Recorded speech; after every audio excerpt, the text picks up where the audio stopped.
Seja bem-vindo, seja bem-vinda ao ABVcast, o podcast da Associação Brasileira de Private Equity e Venture Capital. Eu sou Rodrigo Loureiro e hoje eu converso com Fábio Yamada e André Mileski, sócios dos escritórios Proskauer e Lefosse. E hoje um tema muito interessante, a gente vai discutir a estruturação de fundos, tanto no Brasil quanto nos Estados Unidos, discutir os desafios e as oportunidades desse setor. Vai ser uma conversa muito rica, obrigado os dois pela presença aqui. Eu vou começar então perguntando o básico. Qual que é a diferença na criação de um fundo, tanto lá fora quanto aqui no Brasil? É mais difícil criar lá fora? É mais fácil criar aqui no Brasil? Queria que vocês falassem. Vou começar com você primeiro, Fábio. Tá joia. Conta um pouquinho pra gente. É mais difícil? Qual que é a grande diferença, Tá. talvez? Deixa eu dar um pouco de contexto para a gente poder Por favor. orientar a conversa de uma forma que, como a gente costuma trabalhar com advogados brasileiros. Antes de mais nada, né, advogado adora disclaimer, eu preciso começar com um. Né? Eu já fui advogado brasileiro há muitos anos, não sou mais advogado brasileiro, eu sou qualificado em Nova York. Estou há 20 anos no Proskauer já. Eventualmente eu vou tocar em temas de lei brasileira, porque esses temas são relevantes para o meu trabalho como um advisor de gestores na captação e construção de fundos estrangeiros. Mas até peço ao André que me corrija se eu falar alguma bobagem aqui, mas eu não, de forma alguma, dou qualquer tipo de advice em lei brasileira. Então, para esses temas, a gente tem um excelente advogado aqui do nosso lado que pode assessorar nesse tema. Eu acho que há algumas diferenças em termos de regimes legais e também na própria prática, para dizer o óbvio. Né? Então, para começo de conversa, e André fica à vontade para acrescentar, mas antes disso até, a gente tem que entender o seguinte, quando nós estamos falando aqui, eu sou advogado norte-americano, mas normalmente o que o nosso escritório faz é organizar o trabalho internacional, digamos assim, e fazer a coordenação do trabalho com os escritórios locais. Então, o meu trabalho não abrange apenas os Estados Unidos, ele abrange numa captação internacional qualquer jurisdição em que o gestor queira captar recursos. Então, por exemplo, é muito comum hoje em fundos de private equity, a gente vai falar sobre isso um pouco mais tarde, utilizar Ontário, no Canadá, como uma jurisdição preferencial para a montagem dos fundos principais da estrutura toda, que é um Lego que a gente monta, a gente já fala sobre isso. Então, acho que começa essa é uma diferença significativa entre o trabalho internacional, digamos assim, e o trabalho local, porque, primeiro, os fundos no exterior, via de regra, o que você quer é buscar uma alternativa que te exponha ao mínimo de regulamentação e compliance e oversight no exterior possível. Né? O mundo está ficando mais horizontal, está cada vez mais difícil fazer isso, mas a gente procura buscar uma otimização nesse sentido. Em segundo lugar, como os fundos, em geral, não são regulados, o que você faz é estruturar o fundo de uma forma... Como você não quer que o fundo seja regulado, você faz isso de uma forma que, seja na estruturação e captação do fundo, como na sua vida, no momento seguinte que ele começa a operar, ele não passe a ficar sujeito a essas regulamentações. Então, eu diria que, assim, na média, e paro aqui, na média, uma estrutura internacional ela é mais customizada, digamos assim, do que uma estrutura brasileira. A estrutura brasileira, e passo para o André, mas qualquer fundo brasileiro é regulado. No exterior, os fundos que a gente costuma captar não são regulados. Então, você tem muito mais flexibilidade para montar o seu veículo da forma que for consistente com a estrutura de gestão e econômica do gestor, e também com o objetivo de investimento do fundo. É um pouco por aí, André, essa flexibilização e também talvez um pouco de burocracia a menos. A gente fala muito que o Brasil é o país da burocracia muitas vezes. É um pouco por aí? Não, acho que é bem isso, Rodrigo e Fábio. Obrigado pela apresentação aí. Os comentários já facilita a minha vida aqui para falar um pouco de Brasil, né? Porque acho que eu sempre costumo falar quando converso com investidor estrangeiro é explicar jabuticaba, né? Uma coisa bem brasileira, bem específica. E começa pela natureza de fundos de investimento no Brasil, que é uma natureza condominial, condomínio de natureza especial, algo que está no Código Civil. Durante muito tempo a gente não tinha uma clareza legal, né? Vinda da lei de qual que era a natureza, era uma questão mais de doutrina, mas com a Lei da Liberdade Econômica em setembro de 2019, houve alguns dispositivos que foram inseridos no Código Civil e hoje tem uma clareza sobre qual que é a natureza jurídica de fundo de investimento. Como o Yamada colocou, no Brasil, necessariamente, independente de quem vai ser o investidor, se é um fundo para um público mais restrito ou para um público mais amplo, ele é regulado pela CVM. Então, a Comissão de Valores Mobiliários, e a gente tem também, a gente fala muito da CVM É importante também destacar o papel da Ambima, que é uma associação que também tem ali as suas regulamentações, inclusive em conjunto aí com a BVCap, que também é muito participante, Sim. principalmente na matéria de fundo de investimento em participações, que é o principal veículo para investir em venture capital e private equity. Mas a gente tem essa natureza mais regulada, então a liberdade que a gente tem, ela vai até certo limite, porque tem ali limites de concentração, regras de público-alvo, características, alavancagem, enfim, diversas coisas que no Brasil a gente não tem a flexibilidade que existe no exterior. Então, acho que essa é a grande diferença, né? A gente tem esse trabalho de, muitas vezes, tentar adaptar principalmente olhando aqui pela ótica de investidor estrangeiro, quando ele vem para o Brasil e tenta estruturar algo, é muito comum ele ouvir nãos, coisas que ele costuma ver com certa facilidade no exterior. Por E, exemplo, dá um por, exemplo pra Vou gente. dar um exemplo que a gente costuma ver, e é uma inovação que deve vir em breve com a nova regulamentação de FIPS, mas a alavancagem, né, Yamada? Acho que é uma coisa que a gente vê muito em fundo no exterior e no Brasil para a FIP é algo que a gente tem ali. Na verdade, falar que não existe alavancagem, tem alguns casos muito específicos, fundos de apoio de organismo multilateral, em caso de inadimplemento, etc. Mas como estratégia de investimento do fundo, a gente não tem e tem uma expectativa de que a gente venha a ter isso no futuro. Entendi.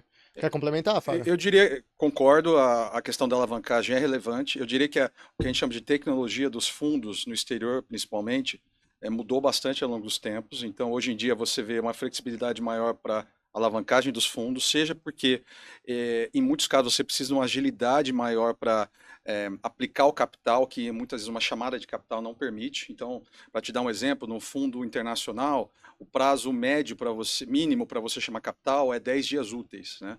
Então, às vezes você tem um pouco menos, às vezes um pouquinho mais, mas 10 dias úteis. Muitas vezes na estratégia aparece uma oportunidade para um fundo que não permite que você faça uma chamada de capital em 10 dias. Você tem que realmente recorrer a o que a gente chama de Capital Call Facility, que os gestores e os fundos já têm aberto junto aos bancos para fazer um investimento ou fazer um deployment, né, de capital antes dessa chamada de uma chamada de capital que aconteceria no fundo.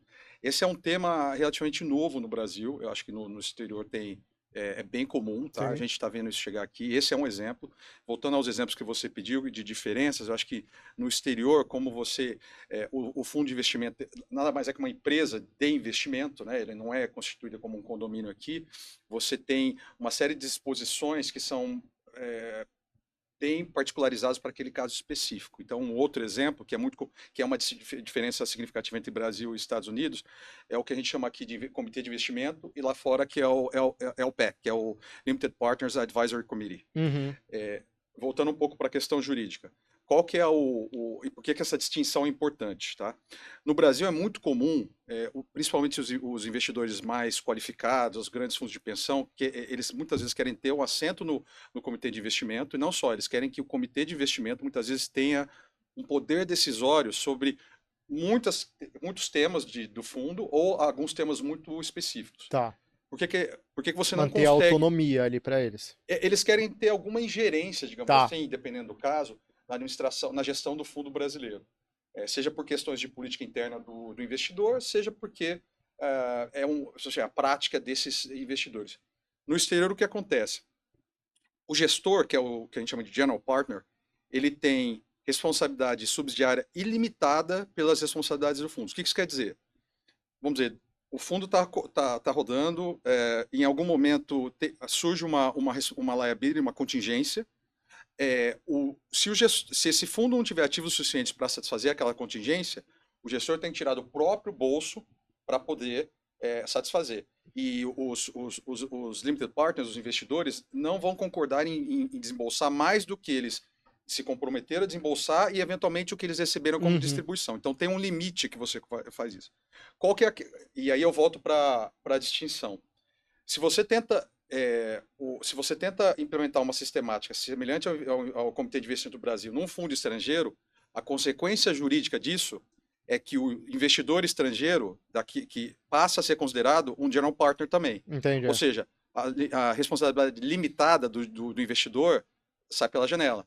Então, esse é o tipo de questão que é parte do meu trabalho e do André, quando a gente lida com um fundo que está captando, principalmente tanto aqui como no exterior, fazer esse tipo de acomodação de políticas diferentes. Porque você poderia dizer, bom, então tudo bem, você estabelece um comitê de investimento do Brasil, e um advisory committee no exterior. Não, porque o seu investidor estrangeiro, ele entregou a gestão para você. Sim. Ele não quer que um investidor local tenha uma ingerência. Então, esse tipo de acomodação, uma delas, é que a gente acaba fazendo no nosso trabalho do dia a dia como advogados, digamos, transnacionais nessas operações. Até para tentar entender o perfil de quem está querendo criar fundos e para vocês encaixarem melhor e atender as necessidades de cada cliente, né? Uhum. E aí, aproveitando até esse gancho dessa pergunta, como que vocês têm visto a demanda pela criação de fundos? Tá uma demanda aquecida? Não está? Qual o tipo de cliente que vocês estão atendendo ultimamente? É um cliente que está olhando mais para o exterior, está olhando mais para o Brasil? Eu queria que vocês falassem. Vou começar com você, André. Acho que demanda sempre vai existir, a beleza de fundos de investimento, eu acho que é uma realidade não só do Brasil, imagino que em qualquer jurisdição, é que você tem fundo, sempre algum tipo, alguma categoria, alguma estratégia de fundos ativa, independente da realidade do mercado. Então, se a gente tem um momento de crise, um momento mais crítico, taxas de juros altas, etc., você vai ter bastante fundo de crédito, fundo de special situations e por aí vai. Acho que private equity, venture capital, growth são estratégias que sempre têm atividades, infraestrutura. Então a gente tem visto o mercado bastante ativo. Acho que a verdade, o que eu percebo hoje, e vou jogar a bola aqui para o Fábio também, que tem visto muito das casas captando lá fora, tem levado mais tempo para captar. Então, às vezes, a gente tem uma percepção de que o mercado pode estar um pouco mais difícil, mas ele está mais difícil, talvez, para fundraising. Hoje, para captação de recursos, seja local ou seja no exterior, e aí falando de estratégias mais voltadas a VC, growth, private equity, de equity mesmo, tem levado mais tempo. Mas existem operações, obviamente, que tem fundos captando e capacidade de ter mais operações acontecendo. Né, Fábio? Correto. Eu acho que a gente tem que dividir entre verticais e produtos, tá? Então, só para contextualizar um pouco, eu estou no Proscal há 20 anos e a gente viu uma transformação muito grande na indústria de asset management no Brasil e no exterior também, em termos de diversidade de players e produtos. Então, inicialmente, o que a gente acabava vendo muito, principalmente no Brasil, era o que a gente chama de fund formation tradicional, que é o tema principal aqui da nossa conversa. Então, você via fundos captando no exterior, trazendo os recursos para o Brasil e aplicando aqui. Sim. E honestamente, muitas vezes para a gente no Proscal era uma situação um pouco frustrante, que nada de errado com isso, mas a gente gosta de participar da vida do gestor e da vida daquele fundo. Né? Então, você acabava não participando tanto dessa segunda parte, né, da pós-investimento, exceto quando já era hora de captar novamente, ou quando tinha alguma questão relevante que demandasse um advice de lei estrangeira. O que aconteceu ao longo dos tempos foi eu diria, uma adaptação, uma evolução da indústria local, tanto em número de players, quer dizer, eu brinco que antigamente um banker que saía de um banco grande, ele montava uma boutique de M&A. Sim. Assim, o número, hoje esse número já diminuiu, mas o número de gestoras que foi aberto no período, sei lá, de 5, 6 anos, dos últimos 10 anos talvez, é muito significativo. E com isso você tem uma diversidade muito grande de perfis de gestoras e de investidores que essas gestoras acabam atraindo. Junto com isso, então você tem desde gestora, no nosso caso a gente atende desde gestoras super conhecidas como Pátria, Vinci, Lumina, até, vamos dizer, gestoras que são compostas, estão sendo inauguradas, com gente muito qualificada, mas que com aquela bandeira ainda não captaram recurso. Então com isso acaba havendo um pouco de tudo. Voltando à questão do que o André estava dizendo, acho que as estratégias que mais andam hoje em dia, todas elas têm uma combinação de equity com crédito, às vezes, dependendo do momento do fundo, eles acabam direcionando para conforme as oportunidades que apareçam. Mas eu diria infraestrutura, transição energética, special situation.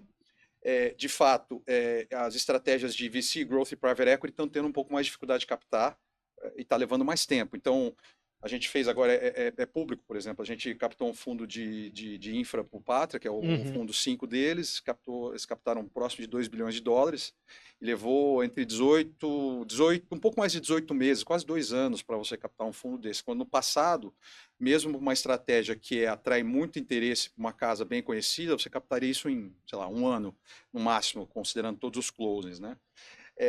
Então, além dessas verticais, eu acho que um próximo produto que a gente vai ver com bastante relevância no Brasil são o que a gente chama do mercado de secundárias, né?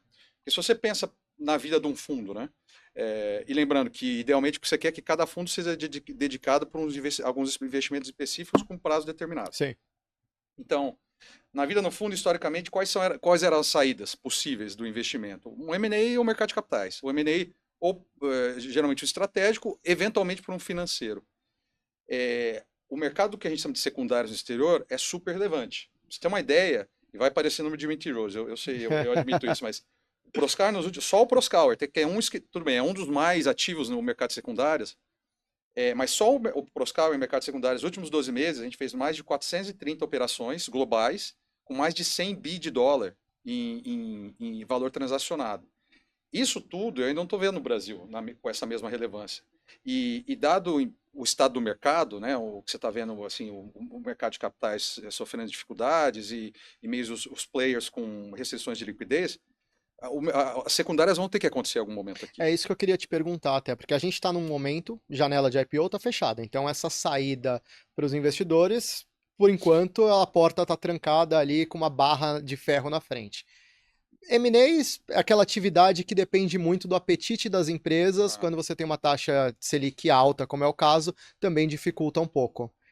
É o momento ideal para o mercado de secundárias crescer aqui no Brasil, Fábio? Definitivamente é um momento ideal. Eu acho que a gente tem ouvido já de alguns players bem relevantes, inclusive mandamos algumas propostas para as operações dessa natureza. Eu acho que o mercado, ele não só... Eu vi outro dia tem uma publicação da Private Equity International, que se chama Secondaries Investor, e tinha uma alusão, eu até comentei isso outro dia numa outra conferência, que um momento de pop culture aqui, mas que naquele filme Marvel Endgame, o Thanos fala I am inevitable, né? Da mesma forma, as secundárias são inevitáveis, porque seja porque os gestores têm uma pressão para efetivamente, vamos dizer, dar um destino no sentido de chegar a uma conclusão de uma estratégia ou tese de investimento, ou porque os LPs, os investidores, querem liquidez. Então, o que a gente está vendo no exterior, que eu acho que vai acontecer aqui muito em breve, é essa combinação vamos dizer, de investidores que querem continuar no fundo e outros que querem liquidez. Não que as operações secundárias não estejam acontecendo no Brasil. Existem operações secundárias. A XP acabou de captar um fundo bem significativo para secundárias. Lexington Partners, que também é cliente nosso, é um player super relevante nesse mercado, mas eu acho que tem um potencial enorme para esse tipo de operação aqui e elas vão acontecer eventualmente. André, vamos dar a pergunta para você. A gente estava falando sobre os desafios até no cenário macroeconômico atual, né? E a gente está com uma taxa Selic alta, isso atrapalha, enfim. Tá difícil vender o Brasil para os investidores, principalmente para quem coloca dinheiro nesses fundos? Eu acho que a gente tem visto hoje, ao menos no escritório, investimento estrangeiro no Brasil sempre vai haver. Acho que, como o Yamada colocou, tem estratégias, então special situations, ativos judiciais, que é um mercado que a gente tem visto muita atividade também, infraestrutura, sempre vai haver esse mercado. O que eu tenho visto ultimamente do ponto de vista de operações que a gente chama de cross-bordering, né? Então envolvendo componentes de Brasil no exterior, são muitas estratégias também envolvendo, na verdade, a captação de recursos no Brasil para investir no exterior. Então a gente tem hoje uma tendência forte, inclusive de casas estrangeiras querendo montar suas estruturas aqui, ou casas locais querendo distribuir fundos estrangeiros, porque é uma questão lógica de risco cambial. Então, você trocar o teu investimento em real por um ativo, por um investimento em moeda estrangeira. Isso é uma coisa que a gente tem visto, então existe esse movimento, na verdade, respondendo a tua pergunta, né? Acho que o Brasil, a gente tem que sempre vender o Brasil, é o que paga as nossas contas no final, mas certamente o trabalho ele existe, muda um pouco o perfil, pode ser um ano que você tenha mais trabalho, menos trabalho, mas vai haver, e de qualquer forma, a conexão com o mercado estrangeiro, ela sempre vai haver. Outro movimento que a gente vê também, e acho que o Fábio colocou um pouco sobre isso, de casas, existem casas mais estruturadas que, naturalmente, quando fazem uma captação, vão captar lá fora, às vezes até com componente local. Então, quando a gente fala de captação, não é só captação, às vezes, no exterior. Muitas vezes é uma captação no exterior junto com uma captação local. Então, uma estrutura de captação, um sistema de fundos que você faz. E existem casas menores, aí pensando, ou casas em estágio, não digo nem menor, mas no estágio inicial, no estágio menos avançado de operação, que captam o seu primeiro fundo muitas vezes no Brasil, e o segundo, terceiro fundo, ela vai começar a olhar também no exterior. Então a gente tem alguns clientes que estão nessa onda, clientes de growth, de venture capital, e mesmo private equity, que tem tido muito sucesso em buscar essa estratégia. Acho que lembrando sempre essa coisa de os clientes vêm para a gente e sempre falam que vão captar bilhões em 6 meses, e a gente vê que, na verdade, foi menos do que bilhão e foram 2 anos. E é parte. Sim. É a realidade do mercado. Mas existe, assim, acho que o trabalho ele existe e investidor estrangeiro olhando o Brasil sempre vai ter, muda a estratégia e acho que a gente tem que estar preparado sempre para atender na estratégia que for. Eu concordo, a gente tem visto no Proscal muito interesse de investidores estrangeiros. O que muda ao longo do tempo é o perfil dependendo do momento do país. Então, nesses fundos que eu mencionei para vocês, em algumas categorias você vê muitos DFIs, né, como o IFC e outros investidores dessa natureza, fundos soberanos, né, então às vezes menos investidores que a gente chama de investidores privados. Em outras estratégias, e aqui eu não vou dizer o nome do fundo, mas há 2 anos mais ou menos, 1 ano e meio, minto, a gente captou um fundo que levantou aproximadamente US$ 1 bilhão e não tinha nenhum DFIs, eram todas endowments, instituições sofisticadas americanas e fundações dos Estados Unidos. Então, varia um pouco com a natureza do ativo e da casa também, e do perfil. Agora, uma outra coisa que a gente não pode esquecer, esses relacionamentos entre os gestores e os investidores não surgem do dia para a noite, né? Então, o que eu sinto com os nossos clientes, pelo menos aqueles que a gente tem uma relação mais próxima, é que essa comunicação tem que estar sempre aberta. Porque o não hoje pode ser um não daqui 3 meses, daqui 6 meses virar um sim, né? Então é importante manter esse trabalho de comercial e que, de novo, não é exatamente o que a gente faz, mas o que a gente sente é importante manter esse trabalho institucional e comercial vivo. A BV Cap tem feito tem dado uma belíssima ajuda nesse sentido, com as missões no exterior, inclusive, e explicar o momento do Brasil. Então, eu me lembro claramente ano passado aí com umas dessas questões que envolviam o QX, né, hoje o Twitter, aquelas coisas envolvendo o Elon Musk. Eu fiz questão de estar em Nova York para explicar também para os meus sócios do Proscal, que não deixam de ser investidores no Brasil, de muitas jeitos, que o que aconteceu aqui era algo extraordinário, mas na essência era algo que na natureza do judiciário brasileiro já tinha acontecido várias outras vezes. Então, eu acho que você tem que manter um diálogo aberto, conversar claramente sobre as questões, os problemas, mas também apontar para as questões positivas. Acho que o Brasil, em termos de oportunidade, ele é um país diferenciado, né? Ô Fábio, 2021, 2020, a gente estava ali num boom de captações, investimentos e tudo mais. O que mudou na hora de captar um fundo agora em 2025 para o que estava acontecendo lá em 2020, 2021? Acho que principalmente a questão da liquidez, né?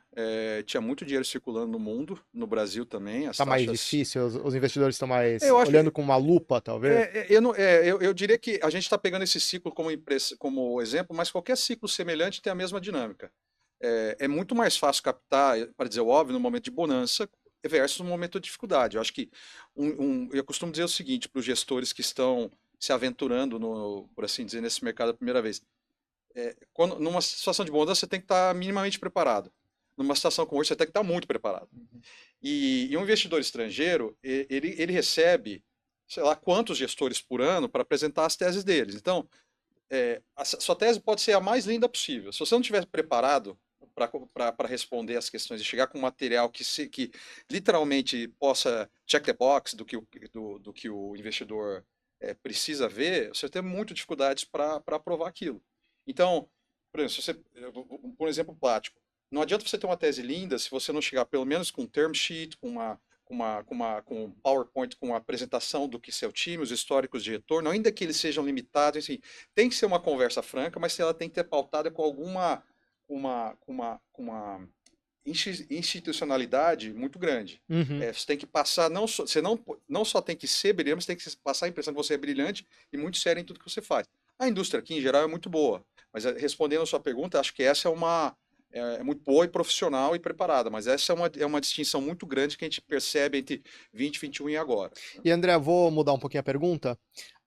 Eu já escutei muitas vezes gestores falando que é mais fácil captar o segundo, o terceiro fundo que captar o primeiro. O primeiro é sempre mais difícil porque você tem que vender a sua gestora, falando assim, olha, eu não tenho um track record, mas eu vou te dar retorno.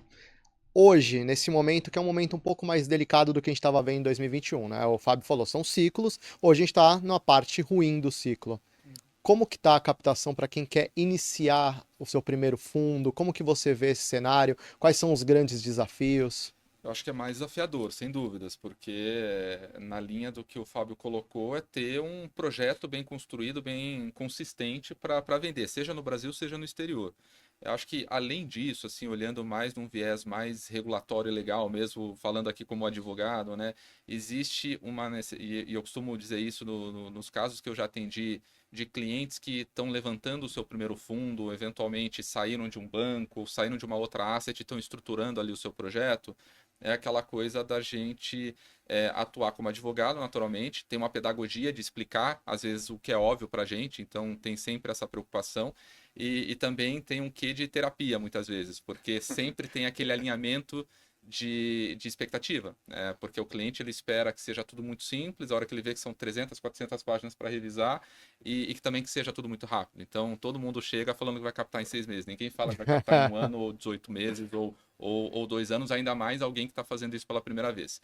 E acho que o cuidado com essa compreensão, então, entender as regras, os processos, existem formas, obviamente, da gente hoje estruturar fundos de investimento sem que necessariamente o gestor ele seja um gestor credenciado, ele pode começar como um consultor, depois se tornar um gestor, ter as decisões de investimento por meio de comitê, enfim, tem diferentes dinâmicas que precisam ser levadas em consideração nesse processo, e já passei por isso até 2020, 2021. Me recordo de casos de clientes que não sabiam se o primeiro fundo para investir em growth, né, uma estratégia intermediária entre venture capital e private equity, não sabiam se o fundo seria local, se o fundo seria offshore. Então, essa dificuldade da gente também apoiar e fazer com que o cliente consiga tomar a sua decisão ali. Mas acho que tem importância de uma boa assessoria. E, obviamente, a gente ter essa clareza de conseguir passar para o cliente os cuidados, porque, lembrando, como foi bem colocado, aqui no Brasil, fundo de investimento necessariamente é uma atividade regulada. E lembrando também que cota de fundo é um valor mobiliário, Sim. então você não pode sair vendendo ao léu sem qualquer tipo de controle. Você tem que ter prestadores de serviços devidamente autorizados, registrados. Então, você tem que ter o distribuidor, o administrador fiduciário, o gestor. E esse é um cuidado que é importante de se ter. Falando aqui do Brasil, fico imaginando, e já vi o Fábio em outras situações aqui também, de sempre ter que dar esse alerta, né, Fábio? Só um comentário sobre a documentação, que eu me lembrei de uma passagem interessante que um cliente amigo meu estava captando o primeiro fundo, o cara super sofisticado, mas quando ele recebeu a primeiro pacote de documentos que juntava o Regulamento do Brasil com o LPA no Limited Partnership Agreement do fundo externo, que é um catatal dessa grossura, ele me ligou de volta e falou: isso aqui é pura poesia. Eu falei: você vai se acostumar, tranquilo. Pura poesia, eu achei ótimo. Pura poesia.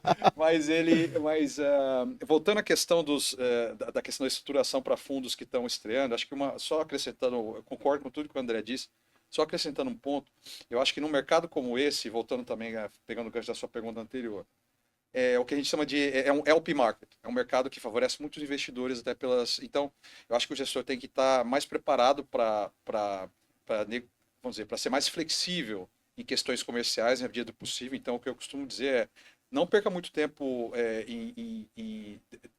digamos, discutindo questões que são padronizadas, foque nas questões econômicas e outras questões que são importantes para vocês. O resto, eu acho que você tem que estar disposto a acomodar as necessidades do investidor. Então, um exemplo, e falando de evolução de mercado, antigamente você fazia basicamente o fundo e os co-investimentos, era quase como um afterthought, né? Você utilizava co-investimento eventualmente. Hoje em dia, não só quase todo fundo principal que a gente faz já sai com uma batelada de co-investimentos alinhados, né, enfileirados, como também o gestor, principalmente o iniciante, ele tá pronto para fazer uma estrutura que atenda só aquele investidor. E por que isso é bom? Claro, idealmente você quer captar um fundo maior do que um veículo de investimento. Mas aos olhos do investidor que não tem um relacionamento com aquele gestor ainda, um co-investimento já vale muito, porque alguém já entregou àquele gestor a administração discricionária dos seus recursos. Né? Então, eu acho um voto de confiança. É um voto de confiança. E, de novo, como eu estava dizendo anteriormente, o que você quer é que o gestor caminhe com as pernas próprias, o investidor eventualmente seja consultado, mas essa é a ideia, essa é uma ideia que eu tenho visto ser muito bem aceita como uma porta de entrada para gestores que estão iniciando suas captações externas. Para a gente ir terminando aqui, eu vou fazer uma pergunta para vocês. Questão tributária é o ponto mais delicado na hora de escolher entre captar aqui no Brasil ou captar no exterior? Vou começar com você, André. Eu acho que ela é uma questão que sempre surge fazendo negócios no Brasil, né? Mas eu acho que, e até existe um trabalho que é importante aqui elogiar, que foi feito pela BVCap, junto com outros participantes de mercado, associações, da regra fiscal que a gente tem, né? Regra tributária hoje para fundos de investimento e participações. Então houve uma evolução, acho que a gente tem alguma segurança, é óbvio que sempre existem pontos para se discutir, mas o investimento hoje estrangeiro por meio de fundo de investimento e participações, investimento na estratégia de private equity, de venture capital, desde que seja por meio de FIPs, tem um tratamento fiscal bastante eficiente. Então, por estrangeiro tem um incentivo grande de investir na indústria de private equity no Brasil, na economia brasileira. Acho que do ponto de vista de investimento brasileiro no exterior, isso vai sempre depender de jurisdição, de mercado, de onde está o investidor, de qual o veículo, qual a estrutura que vai ser utilizada. O Brasil é um país complexo, não tem como a gente dizer algo diferente disso. Já me recordo de um cliente uma vez, de uma empresa falando, tem empresa nos Estados Unidos, uma grande empresa, que tem, sei lá, 5 pessoas no tributário, no Brasil tem 100 pessoas. Então é um país mais complexo. Mas acho que esse não é um driver, em geral, que o investidor local ou o gestor local, quando ele quer captar recursos no exterior, ele necessariamente vai olhar. Ele é determinante, obviamente, mas é algo que ele vai ter que enfrentar invariavelmente quando ele quer ter mais recursos, ainda mais recursos vindo do exterior. Então acho que, regra geral, é isso, né? Não tem muito como entrar, eu acho que num detalhamento maior do que isso, porque vai depender muito de diferentes questões que surgem ali a depender da estrutura. Numa estrutura offshore, são 3 pontos principais, a grosso modo, que são super importantes para o investidor. Um deles já comentei, que é a responsabilidade limitada. Sim. A outra são questões comerciais ou de políticas internas desse investidor em relação ao fundo. Então, se o fundo pode ou não investir em armamentos, tabaco, aquelas coisas que são muito específicas de cada investidor, e também que tipo de informação ele quer receber ao longo da vida do fundo, que eu colocaria na caixinha de questões comerciais. E a tributária é essencial, porque o que você quer numa situação normal? O investidor estrangeiro, idealmente, ele quer, quando você olha para o fundo offshore, ele quer uma caixinha que seja transparente do ponto de vista fiscal, via de regra. Ou seja, é um veículo que a gente chama de pass-through. Pegando aqui o caminho de baixo para cima, uma vez que o FIP faça uma distribuição, o que o investidor quer é que esses recursos literalmente passem pelo veículo externo e cheguem aos bolsos dele. Né? E ele sim vai aplicar a tributação e recolher os tributos necessários lá fora. Existe uma categoria específica de investidores, que são os investidores que são os tax exempts, US tax exempts, os investidores que não pagam, que são isentos de imposto nos Estados Unidos, que eles precisam que em algum veículo da estrutura do fundo offshore haja uma tributação como se fosse uma tributação de uma corporation, de uma SA no exterior. Mas é um caso muito específico, que de certa forma também reforça o que eu estou dizendo sobre a questão da tributação. Então, a tributação ou melhor dizendo, a ausência do que a gente fala de leakage, que é não ter tributação após a remessa dos recursos do Brasil, exceto quando ela é desejada, é uma questão muito importante para o investidor estrangeiro. E é um tema de due diligence em todas as captações que a gente faz, porque, de novo, é um tema central para eles. Tá aí, e tributação não é o único desafio, não é o único obstáculo, há mais obstáculos, mas que bom que o setor está aquecido. Eu queria agradecer vocês dois por essa entrevista, acho que foi uma entrevista muito rica, que a gente falou sobre a criação, a estruturação de fundos, seja aqui no Brasil, seja no exterior. Queria agradecer vocês dois pela entrevista. E olha só, eu sou o Rodrigo Loureiro, eu conversei neste episódio com o Fábio Yamada, sócio do escritório Proskauer, e com o André Mileski, sócio do escritório Lefosse. Se você quiser assistir esse episódio novamente, ou os outros episódios aqui do ABVcast, você pode acessar as redes sociais e o site da ABVCap. E se você acessar o site da ABVCap aqui no QR Code, você também vai ter muita coisa interessante sobre eventos, sobre cursos, tudo ligado sobre Private Equity e Venture Capital. Então acesse, fique ligado e a gente se vê na próxima aqui no ABVcast.